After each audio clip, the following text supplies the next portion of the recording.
Nous vivons à un rythme toujours plus trépidant. Chacun de nous essaie de tenir la cadence.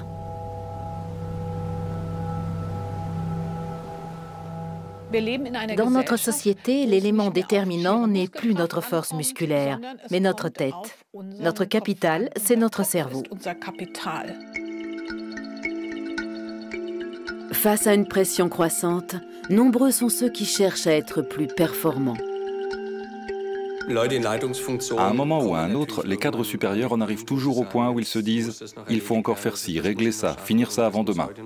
Comment faire pour rester performant sur la durée?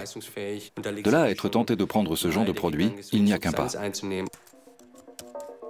Avec les pilules de l'intelligence, allons-nous entrer dans le meilleur des mondes? De nouvelles études révèlent que la majorité d'entre nous serait prête à prendre des stimulants cérébraux si ceux-ci étaient en vente libre. Mais que deviendra notre société si nous nous mettons à doper notre cerveau? Est-ce que ça me gênerait qu'on invente une pilule qui permettrait d'éliminer les guerres? Ou des machines capables de guérir les maladies? Ou d'améliorer notre vie? Où est le problème?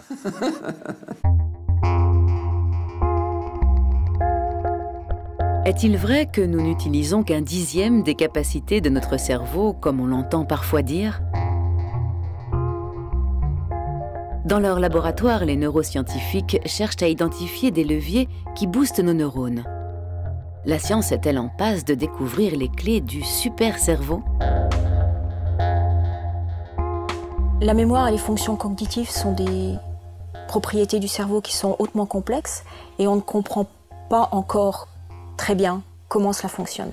Le cerveau est l'organe le plus compliqué du corps humain. Donc avant de pouvoir manipuler le cerveau, améliorer ses performances, il faut déjà comprendre comment le cerveau fonctionne.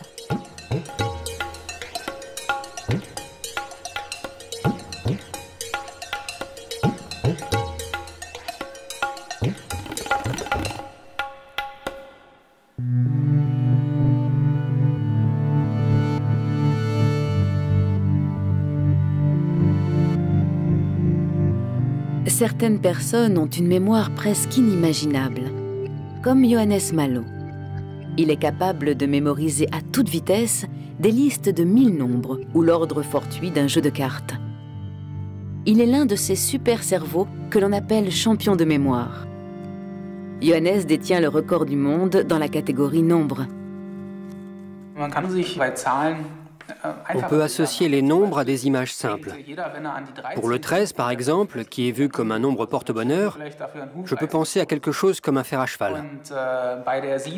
Le 7, ça va être les 7 nains.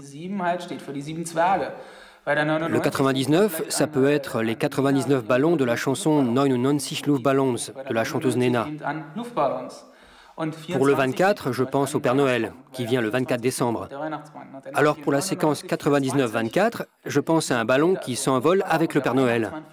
99 le ballon, 24 le Père Noël. J'ai une image concrète que j'associe à chaque nombre entre 0 et 999. Le 512, c'est une lampe à souder. Le 327, ce sont des albums de BD. Le 519, c'est des spaghettis. Et le 212 est une antenne. Chaque nombre est associé à une image. Et ensuite, il suffit d'imaginer des histoires avec ces images.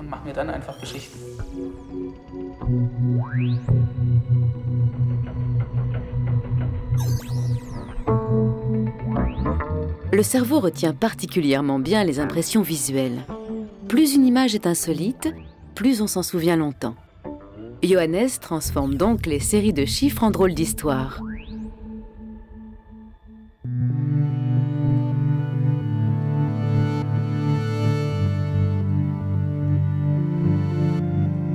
Cette méthode ne lui permet pas seulement de retenir des nombres.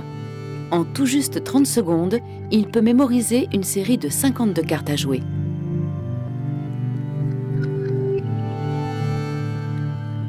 Les champions de mémoire utilisent certaines zones de leur cerveau de manière extraordinairement efficace. Que peuvent-ils nous apprendre?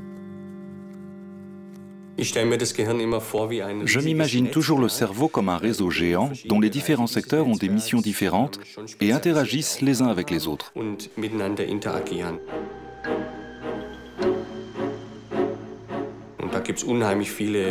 Ce réseau comprend d'innombrables nœuds de communication avec de grandes avenues, mais aussi des points où les neurones communiquent entre eux et échangent des signaux.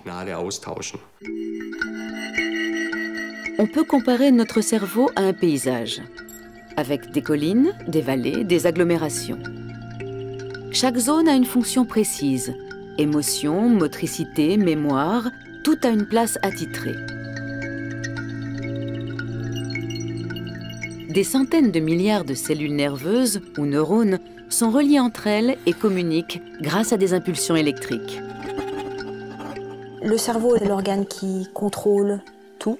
Donc en quelque sorte, c'est le laboratoire du corps.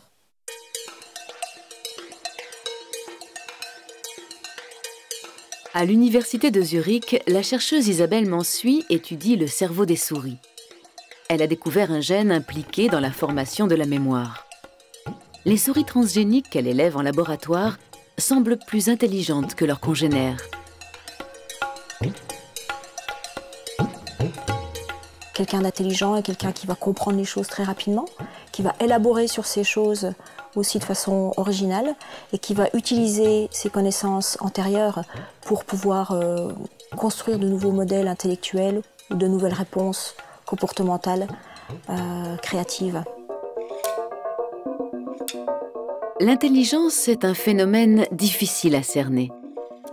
Aujourd'hui encore, elle n'est pas clairement définie.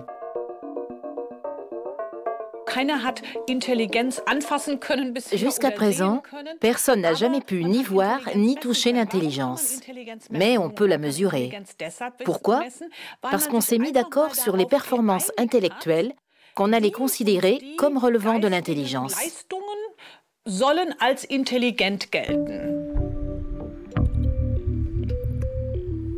La notion d'intelligence recouvre de multiples aspects.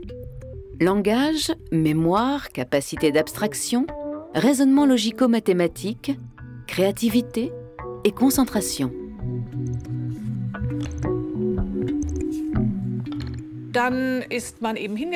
Alors on a conçu des tests qui mesurent chacune de ces compétences.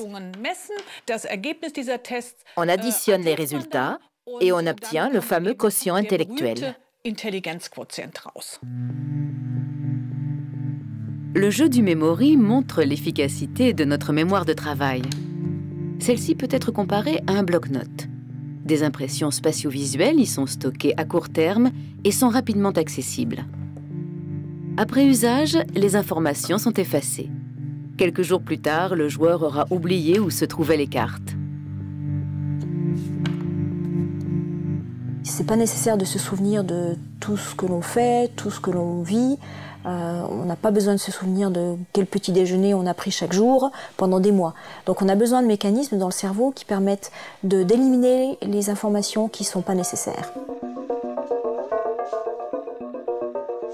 Isabelle Mansuy étudie les bases génétiques de la mémoire pour mieux comprendre des maladies comme l'Alzheimer. Au cours de ses recherches, elle a identifié une protéine qui joue un rôle dans les mécanismes d'oubli.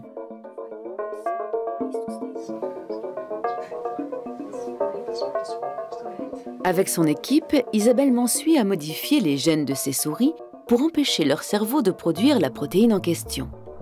La fonction effacement est alors désactivée.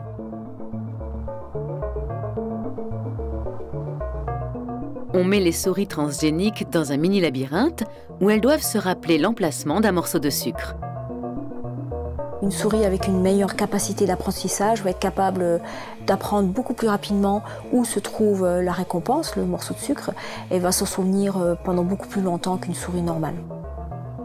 Les souris âgées, comme les êtres humains, avec l'âge, ont une tendance à perdre leur faculté de mémoire. Et chez les souris chez lesquelles ces protéines négatives étaient éliminées, les performances de mémoire étaient largement améliorées. Les travaux sur les souris doivent aider à mettre au point des médicaments contre la démence. Ceux-ci pourraient aussi être utilisés par des patients sains pour combattre une mémoire défaillante. Pourtant, les chercheurs commencent tout juste à comprendre le fonctionnement de la mémoire. Quand on n'est pas spécialiste, on voit la mémoire comme quelque chose de très statique. Je pense toujours à une pierre tombale avec une inscription dessus. C'est la mémoire du défunt, immuable, gravée dans la pierre. Mais la structure de la mémoire humaine est sans doute radicalement différente de cette image.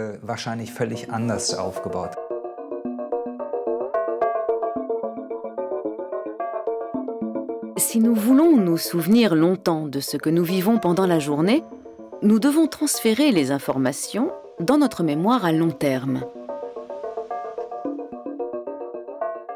Quel rôle joue le sommeil dans la formation de la mémoire à long terme? Le sommeil profond, dépourvu de rêves et où le cerveau semble totalement inactif, est un moment crucial. Pendant le sommeil profond, les informations engrangées pendant la journée sont réactivées au niveau neuronal. Et cette réactivation va permettre de les transférer du stockage temporaire vers la mémoire à long terme, où elles vont immédiatement s'harmoniser à des souvenirs qui y sont déjà présents.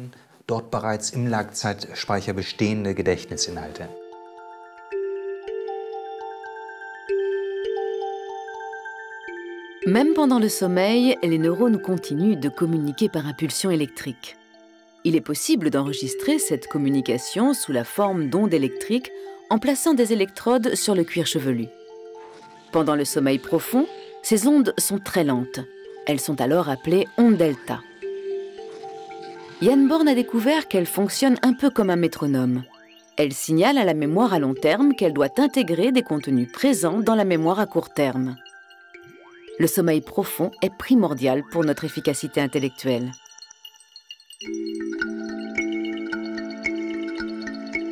On demande à des étudiants d'apprendre par cœur des listes de mots qui vont par paire. Que se passe-t-il dans leur tête s'ils le font juste avant de dormir? Les gens chez qui le sommeil profond est très intense ont aussi une bonne mémoire, une bonne capacité à retenir les choses longtemps. Les enfants ont un sommeil beaucoup plus profond, avec des ondes delta beaucoup plus amples. Et leur capacité de mémorisation à long terme est nettement plus élevée que chez les jeunes adultes, par exemple.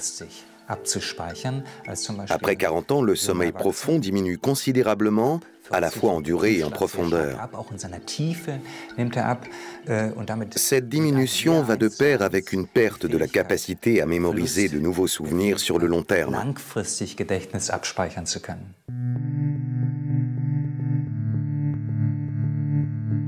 Pendant l'expérience, des électrodes placées sur la tête des sujets permettent de mesurer leur activité cérébrale.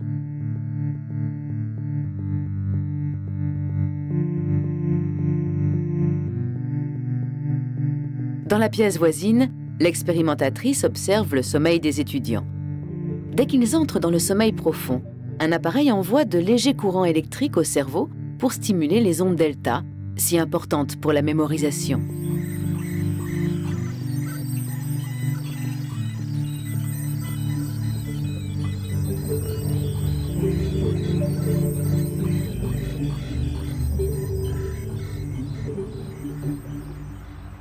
Quand l'étudiant se réveille, se souvient-il de toutes les associations de mots?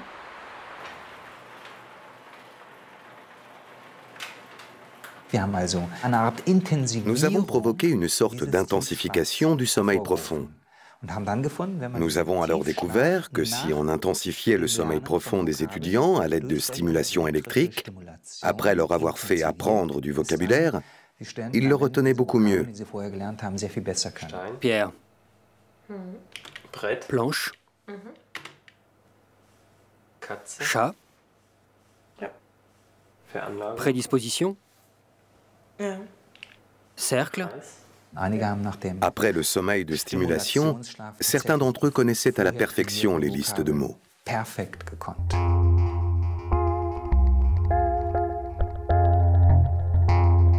Devenir parfait, plus intelligent, plus rapide, plus concentré. Notre cerveau aura-t-il bientôt besoin d'aide extérieure pour pouvoir affronter des exigences toujours plus difficiles à satisfaire? Bien sûr, il n'y a aucun mal à vouloir progresser et s'améliorer.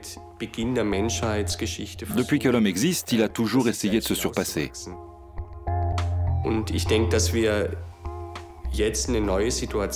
Mais aujourd'hui, nous sommes confrontés à une situation inédite. De nouvelles technologies permettent à l'individu de repousser ses limites autrement, et par des moyens accessibles à de larges franges de la population. Certaines substances sont facilement disponibles, bien plus que les techniques de stimulation, par exemple. Des médicaments permettant d'améliorer la concentration sont d'ores et déjà sur le marché. Ils étaient initialement destinés à traiter l'hyperactivité ou la narcolepsie, mais ils sont aussi efficaces sur des sujets sains.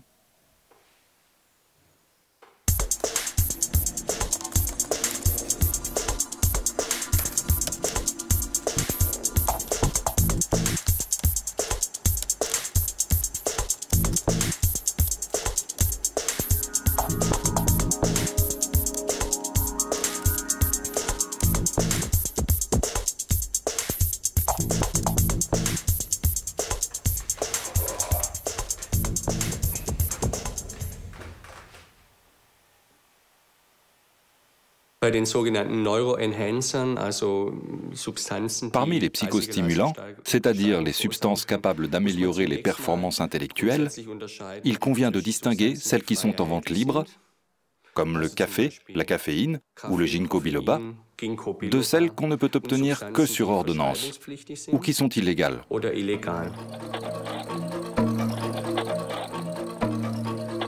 Les psychostimulants les plus connus sont le modafinil et la ritaline. Aux États-Unis, il y a longtemps que ce sont des drogues à la mode. En Europe, ils ne sont vendus que sur ordonnance et leur délivrance est strictement contrôlée. Mais sur Internet, tout le monde peut en commander en toute illégalité. Les psychostimulants ont déclenché un débat de société sur le dopage du cerveau.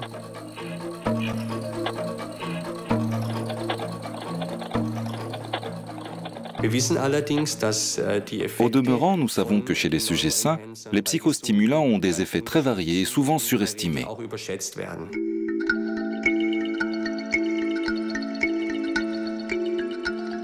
Le psychiatre Klaus Lieb s'intéresse au pouvoir des psychostimulants.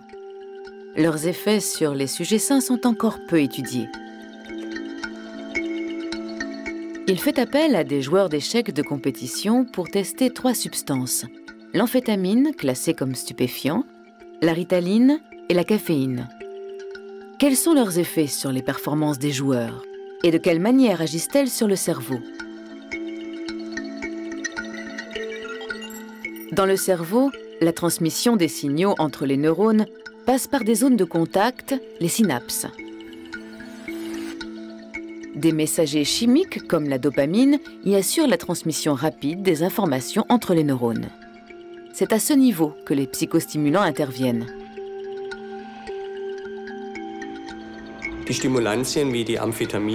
Les stimulants comme les amphétamines ou le méthylphénidate, autrement dit la ritaline, agissent au niveau des synapses.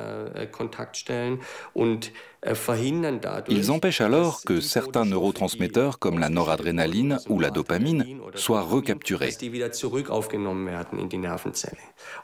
Du coup, ces substances sont disponibles en plus grande quantité et peuvent donc produire des effets plus importants.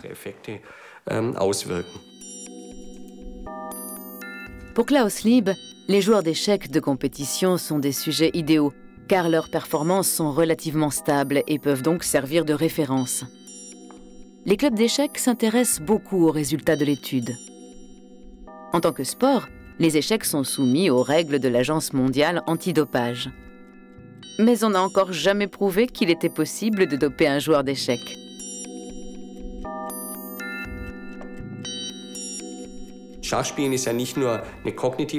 Les échecs ne relèvent pas seulement de la performance cognitive, mais demandent aussi une grande créativité. Nous cherchons comment il est possible d'améliorer cette performance extrêmement complexe qu'est le jeu d'échecs. Mon hypothèse est la suivante. Dans cette interaction complexe entre créativité et savoir, la prise de psychostimulants entraîne une telle perturbation qu'au lieu d'améliorer la performance, elle la diminue. C'est-à-dire qu'on observe une baisse des résultats.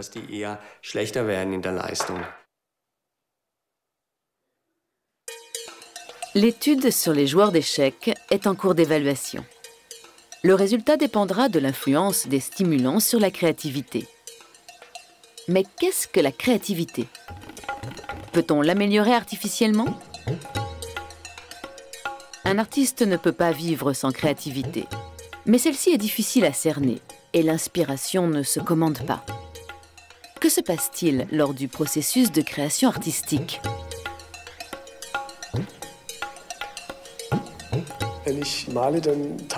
Quand je peins, je me plonge complètement dans ce que je fais. Je réduis considérablement mes interactions avec mon entourage pour me concentrer sur ce que j'ai devant moi. Et tout autour, il y a un grand vide qui se crée.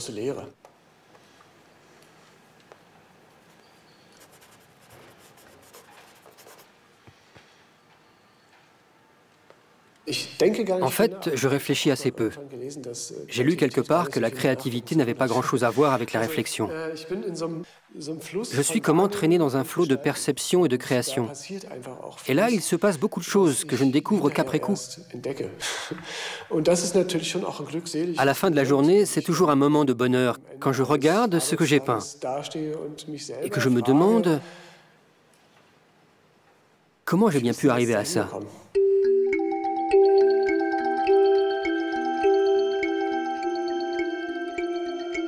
D'où vient la créativité? La question intéresse aussi les neurosciences. Est-elle une composante de l'intelligence? Jusqu'à une époque récente, on la supposait trop complexe pour pouvoir être artificiellement améliorée. Mais un chercheur de Sydney se fait fort de prouver le contraire.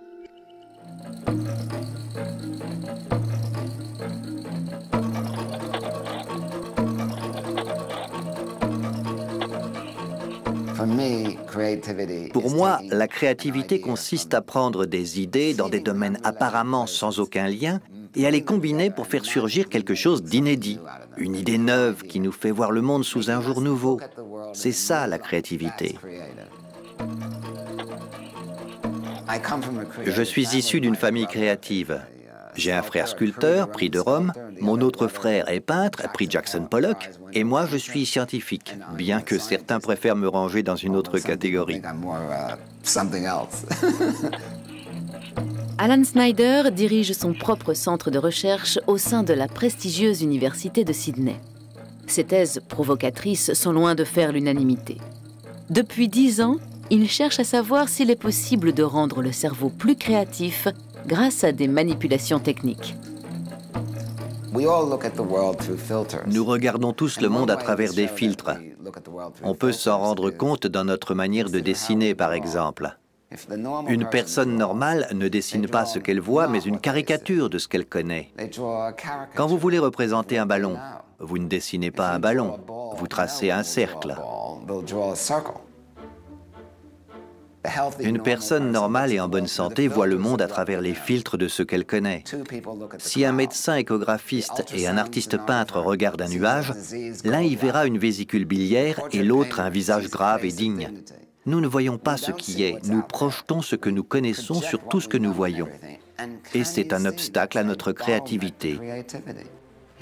Voilà un dessin typique réalisé par une fillette de 4 ans et demi. Elle n'a pas dessiné ce qu'elle voyait, mais un symbole de ce qu'elle connaissait, un cheval en l'occurrence. Regardez maintenant ce dessin d'une autre fillette du même âge.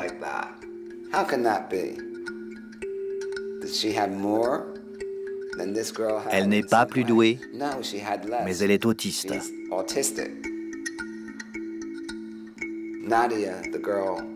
Nadia, la jeune autiste, a un accès privilégié aux informations brutes et non traitées qui existent dans notre esprit avant d'être conceptualisées et cataloguées.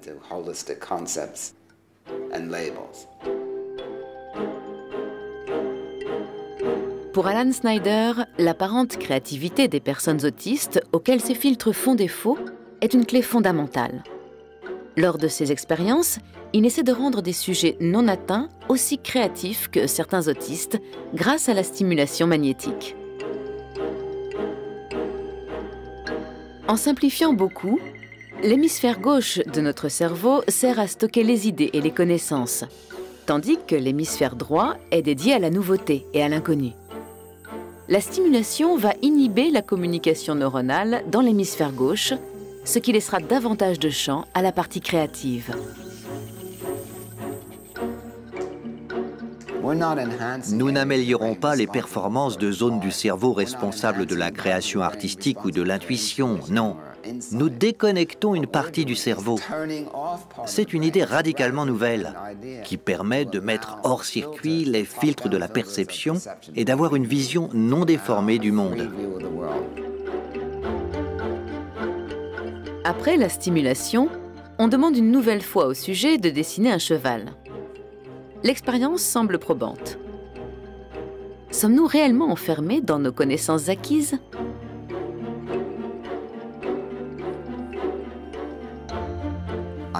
J'adore cette citation de William Blake. Si les portes de la perception étaient supprimées, toute chose apparaîtrait à l'homme telle qu'elle est, infinie. Nous serions noyés sous les informations et nous ne comprendrions plus rien. Ces filtres nous sont donc indispensables, mais il y a un prix à payer.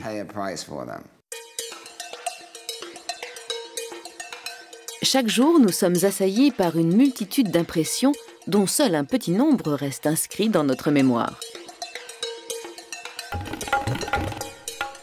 L'homme est un être social. Il est déterminé par ses interactions avec ses congénères. Être intelligent, c'est communiquer intelligemment avec les autres. C'est également valable pour les souris dont on peut aisément étudier le comportement. À Zurich, les chercheurs testent la mémoire sociale des souris génétiquement modifiées.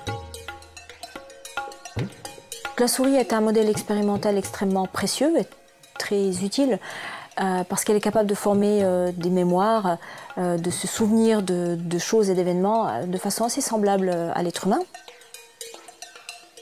Une souris est capable également de se souvenir d'une autre souris et de reconnaître son odeur, ses caractéristiques, exactement comme un homme ou une femme va reconnaître ses enfants ou ses membres de la famille.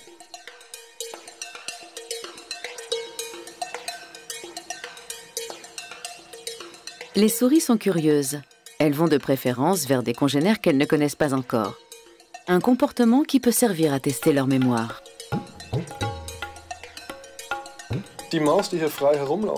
La souris que nous voulons tester peut se déplacer librement. Les deux autres sont dans des récipients ronds et transparents où elles ne peuvent pas beaucoup bouger. Donc la première souris peut choisir avec laquelle des deux autres elle veut passer du temps. C'est un test de reconnaissance sociale, basé sur le principe que la souris se souvient des animaux qu'elle connaît déjà. Plus sa mémoire est solide, plus elle passera de temps avec la souris qu'elle ne connaît pas. Le test montre que les souris génétiquement modifiées se souviennent de leurs congénères 3 fois plus longtemps. Cela leur donne-t-il des avantages ? Au cours des 3 dernières décennies, il est devenu évident que les facteurs émotionnels étaient importants pour bien vivre dans notre société ou pour réussir. Dans la vie professionnelle, par exemple. Ce qui compte, ce ne sont pas seulement les capacités intellectuelles, mais aussi quelque chose qu'on appelle l'intelligence émotionnelle.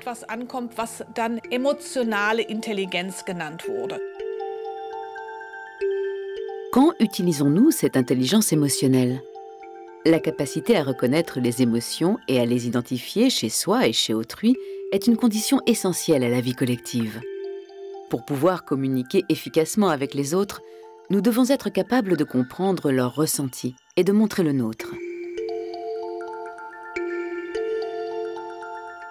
La maîtrise de nos émotions est une autre composante de cette forme d'intelligence. Si nous sommes capables de reconnaître en nous la colère, la rage et le désespoir, et de les maîtriser, nous sommes moins dépendants de nos humeurs.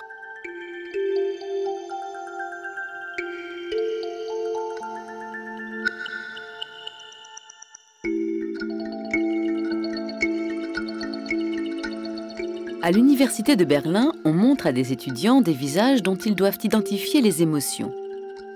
Notre intelligence émotionnelle peut-elle être améliorée artificiellement? Les scientifiques cherchent une substance qui augmente notre empathie. Ils testent ici les effets d'une hormone, l'ocytocine. L'ocytocine est une protéine produite dans le cerveau. On la surnomme parfois l'hormone de l'amour ou l'hormone du plaisir. En expérimentation animale, l'ocytocine renforce les liens avec un partenaire et la confiance qu'on éprouve à son égard. On a maintenant de nombreux éléments qui indiquent que l'ocytocine peut effectivement moduler notre état émotionnel.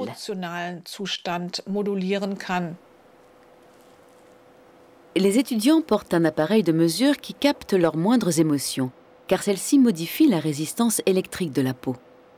Marie ignore si on lui a administré de l'ocytocine ou un placebo. En visionnant de petits films, elle exprime automatiquement des émotions qui sont enregistrées par l'ordinateur. Les chercheurs espèrent que l'ocytocine les aidera à mettre au point un médicament destiné aux autistes qui ont du mal à identifier les émotions chez les autres.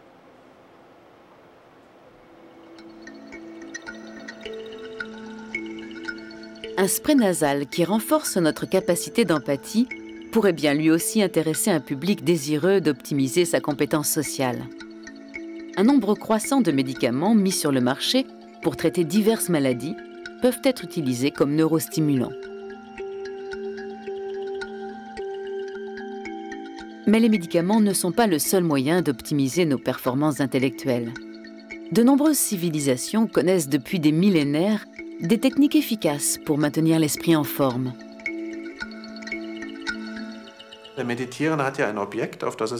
Pendant la méditation, on se concentre sur un objet et on essaie de maintenir son attention. Tous ceux qui essaient de méditer pour la première fois, par exemple en se concentrant sur leur souffle, vont constater qu'ils y arrivent pendant un certain temps. Mais au bout de quelques secondes, après quelque chose comme 5 ou 10 respirations, leur esprit repart à la dérive. Des pensées viennent les distraire de l'objet sur lequel ils se concentraient. Le fait de s'apercevoir de sa distraction et de se reconcentrer est une expérience qui revient régulièrement au cours d'une séance de méditation. Cela fait travailler des zones du cerveau qui sont plus actives pendant la pleine conscience. Depuis de nombreuses années, Ulrich Ott étudie les phénomènes cérébraux liés à la méditation et les effets d'une pratique régulière sur le fonctionnement du cerveau. L'expérience de la méditation peut-elle être mesurée par les méthodes des neurosciences? À l'université de Gießen, Ulrich Ott et ses étudiants vont utiliser les techniques d'imagerie par résonance magnétique pour observer le cerveau des méditants.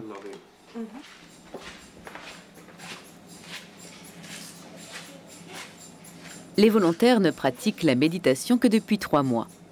Aujourd'hui, l'IRM va permettre de visualiser leur circonvolution cérébrale. L'appareil est si puissant que les caméras ne peuvent y pénétrer, car leurs composants électroniques n'y résisteraient pas. En revanche, les humains n'ont rien à craindre.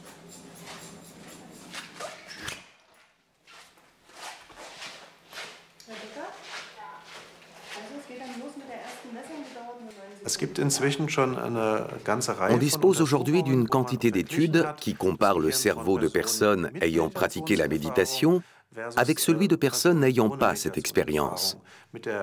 L'hypothèse, c'est que, comme n'importe quel autre type d'exercice, l'entraînement régulier d'une fonction donnée laisse des traces dans le cerveau. Dans le domaine de la musique, chez quelqu'un qui joue d'un instrument toute la journée et qui répète sans cesse les gestes du piano ou du violon, on peut observer les aires cérébrales responsables des perceptions sensorielles, mais aussi les programmes moteurs correspondant à la motricité des doigts. Ces zones se développent réellement avec l'entraînement, parce que les musiciens doivent exécuter des mouvements beaucoup plus différenciés que le commun des mortels.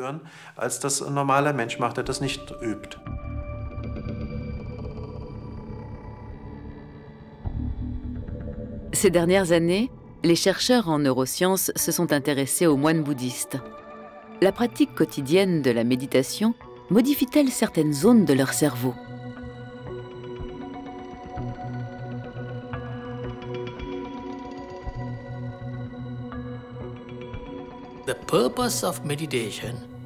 Le but de la méditation est de renforcer la concentration. Quand vous commencez à méditer et que vous vous concentrez, il y a une certaine tension. Mais si vous continuez encore un peu, la tension disparaît et il ne reste plus que la concentration.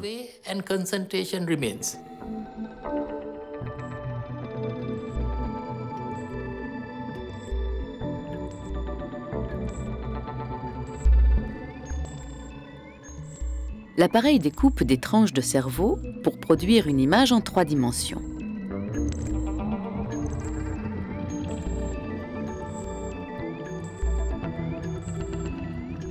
Les études réalisées par IRM ont permis de découvrir que le cerveau se modifie en permanence. Chaque expérience, chaque conversation influe sur la chimie du cerveau. De nouvelles connexions ou synapses s'établissent entre les neurones. Elles constituent une partie de ce qu'on appelle la substance grise.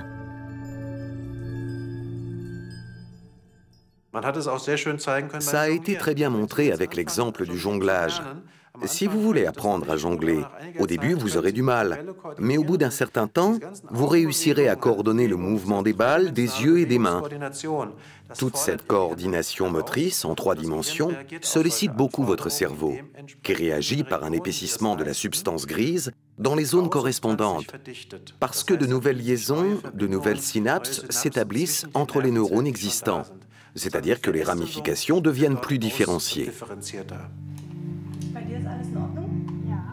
Ulrich Ott et ses étudiants pensent qu'il n'est pas nécessaire d'avoir une longue expérience de la méditation pour que les modifications du cerveau soient visibles. Une étude américaine a constaté un épaississement de la substance grise au bout de seulement 8 semaines d'entraînement intensif.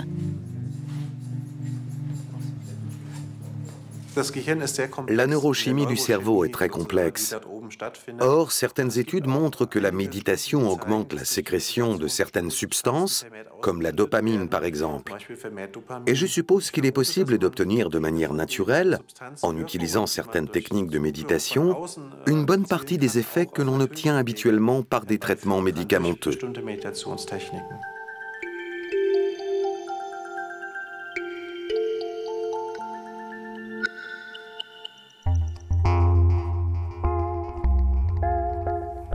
Il est possible d'entraîner le cerveau comme un muscle.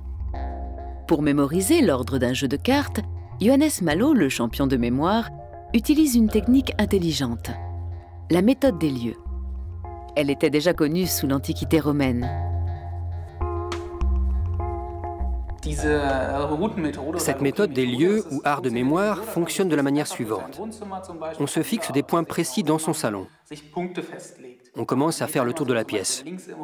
Il y a d'abord le canapé, puis la télé, ensuite vient la commode et enfin la table. Ça fait 4 points, mais on pourrait continuer. Et là, on va s'imaginer qu'on accroche à ces 4 points les choses que l'on veut mémoriser. Prenons une liste de courses qui comprend du lait, du poisson, des pommes et du persil. Pour la mémoriser, nous allons relier chacun de ces éléments à des objets qui se trouvent chez nous.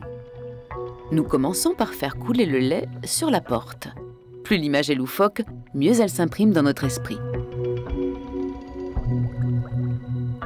Le poisson traverse le tableau accroché au mur. Au supermarché, nous nous en souviendrons certainement. Point suivant, les pommes. Nous les empilons dans la bibliothèque. Enfin, nous regardons le persil pousser sur le fauteuil. Cet exemple n'a que 4 étapes. Les itinéraires que s'imagine Johannes peuvent en comprendre jusqu'à 2000. Le cerveau fait tout le temps des associations. Tout le monde connaît ça. Nous sentons une odeur et tout à coup nous nous souvenons d'une histoire qui est arrivée il y a 10 ans. Ou bien dans un parc, nous passons devant un banc, nous nous rappelons une rencontre que nous y avons faite, ou une personne qui dormait dessus. Le souvenir remonte immédiatement, simplement parce que ce banc a provoqué un déclic. Le cerveau l'associe à ce que nous avons vu, à ce que faisait la personne. Et la méthode fonctionne comme ça. On associe les choses à des images et on les accroche à des endroits qu'on connaît.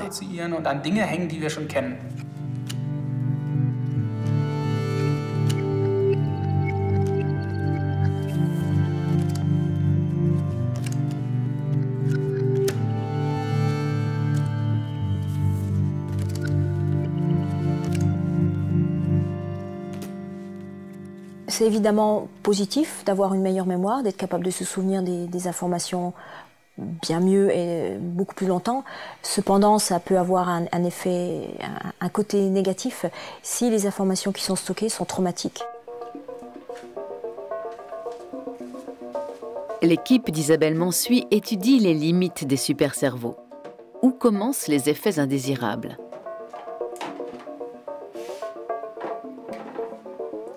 Une souris transgénique est placée dans une boîte où elle va faire une expérience désagréable. Le test associe un endroit donné à une sensation de peur.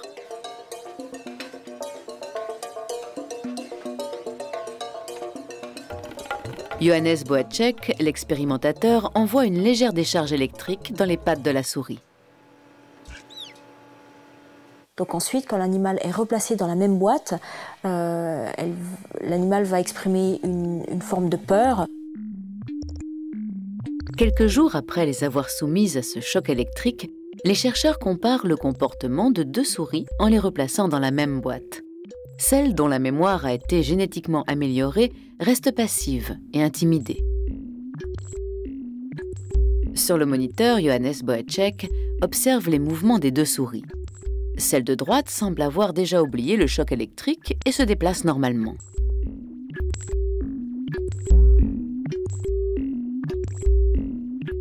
Celle de gauche, dotée d'une super mémoire, reste paralysée par la peur. Une souris avec un super cerveau ne pourra pas éteindre cette mémoire et va conserver un souvenir de ce choc électrique pendant quasiment toute la durée de sa vie. Quel prix sommes-nous prêts à payer pour rendre notre cerveau plus performant? Les souris nous montrent quels risques cela comporte. Des scientifiques cherchent à savoir si un excès de connaissances peut aussi nous freiner. Où sont les limites de l'optimisation? Est-il vraiment souhaitable de devenir de plus en plus intelligent, de plus en plus parfait?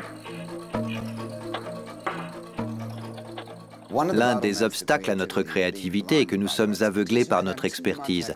Nous sommes tous très bons dans les choses que nous avons l'habitude de faire, dans notre usage de la langue par exemple, et cela nous rend aveugles à la nouveauté.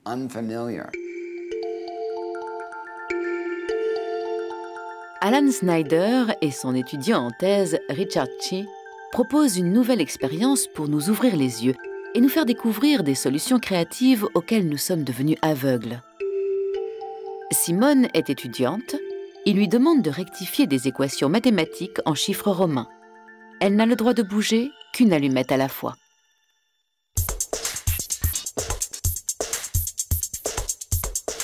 « 30 fois de suite, Simone corrige différentes équations. Elle est de plus en plus rapide. Mais la méthode de résolution est toujours la même. Simone devient experte dans la résolution d'un problème précis.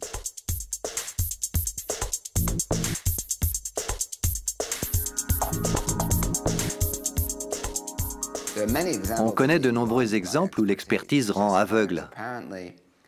Chez les joueurs d'échecs, par exemple, les débutants comme les grands maîtres voient souvent des mouvements de pièces qui échappent aux joueurs expérimentés. Cela s'appelle l'effet d'Einstellung. Certaines solutions échappent à la plupart des connaisseurs, mais sont évidentes pour les novices et les champions.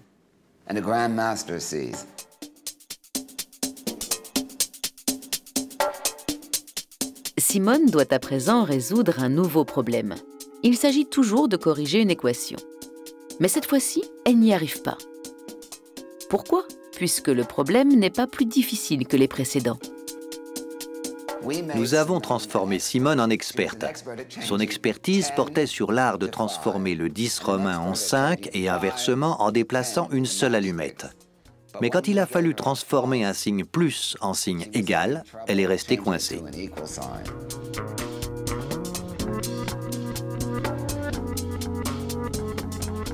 Pour pouvoir s'ouvrir à de nouveaux raisonnements, l'experte doit maintenant oublier les connaissances qu'elle vient d'acquérir. À l'aide d'un faible courant électrique, Alan Snyder inhibe l'hémisphère gauche du cerveau de la jeune femme et stimule son hémisphère droit créatif. Nous avons réalisé l'expérience des allumettes sur 60 personnes et les sujets traités par stimulation transcrânienne directe ont été 3 fois plus nombreux à résoudre le problème difficile que ceux du groupe contrôle. Ça nous a donné l'idée qu'un jour, on pourrait peut-être utiliser une sorte de casquette pour stimuler la pensée, ou plutôt la créativité. Elle permettrait de poser un regard neuf sur le monde. Après tout, avec Google, on a déjà toutes les informations dont on a besoin, pas vrai? Ce qu'il nous faut, c'est un moyen de prendre diverses informations et de les combiner autrement, de relier tous les points entre eux d'une manière qui ne reproduise pas les schémas habituels, mais soit totalement inédite.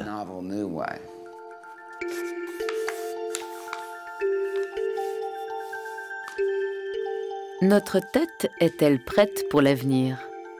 Dans notre société de performance, la vision d'un apprentissage sans effort peut faire rêver et rendre les psychostimulants attrayants aux yeux de beaucoup de nos contemporains.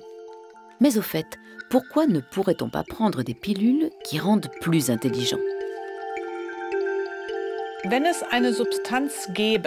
S'il existait une substance qui pouvait, par exemple, améliorer ma mémoire lexicale et me permettre d'apprendre facilement une langue comme le chinois, je me poserais sérieusement la question. Et je crois bien que j'en prendrais.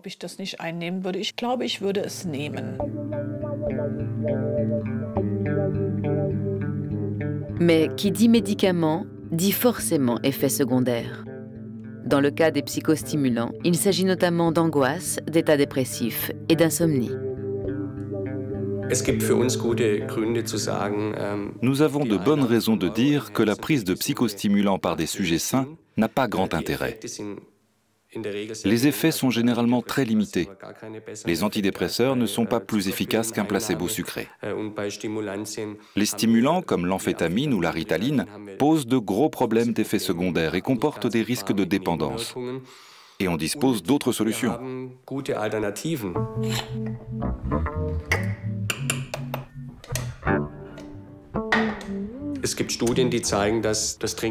Des études ont montré que le café avait des effets comparables à ceux de la ritaline ou autres. Alors je préconise ce type de solution qui est incontestablement plus sûre et plus saine.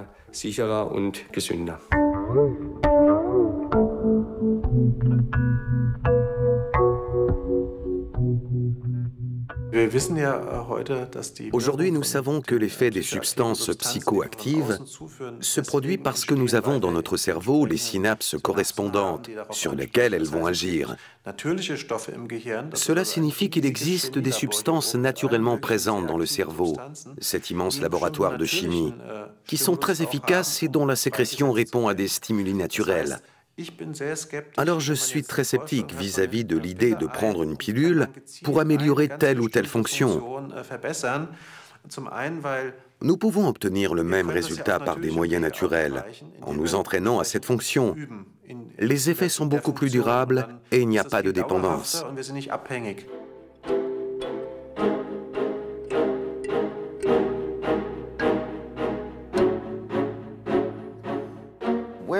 Pour l'instant, nos recherches sont encore au stade de la découverte. Il ne s'agit pas de pousser les gens à se faire passer du courant électrique dans la tête. Non, ce n'est pas une bonne idée. Pour l'instant, nous cherchons à démontrer que c'est faisable. Un peu comme si en 1880, quelqu'un était arrivé à Sydney en disant que grâce à un objet appelé radio, il pouvait vous faire entendre quelqu'un qui était en train de chanter à Londres. Alors vous demandez à entendre, le résultat est franchement mauvais, plein de craquements affreux, vous êtes horrifié. Mais ce qui compte, c'est qu'on ait démontré que c'était possible. Vous êtes en Australie et vous avez pu entendre un signal émis à Londres. Le son est peut-être épouvantable, mais grand Dieu, quel potentiel! Peut-être qu'un jour, ça sera vraiment au point et on pourra entendre un signal parfait qui aura fait le tour du monde. Pour nos techniques de stimulation transcrânienne, c'est la même chose. Le signal n'est pas encore parfaitement clair, mais nous avons des indices qui nous montrent que ça peut marcher. C'est phénoménal. Les psychostimulants n'offrent encore que des possibilités limitées. Alors pourquoi en parle-t-on tellement? S'agit-il d'une rumeur créée artificiellement par l'industrie pharmaceutique pour créer un nouveau débouché? Penser qu'un jour on pourra développer une drogue ou un médicament qui nous rendra très intelligents est un faux concept.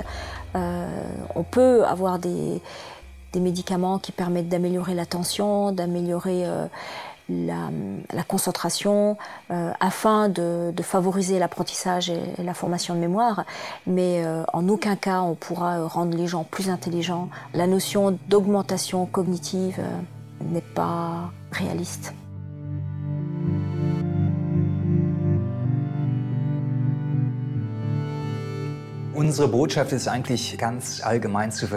Notre message est très simple.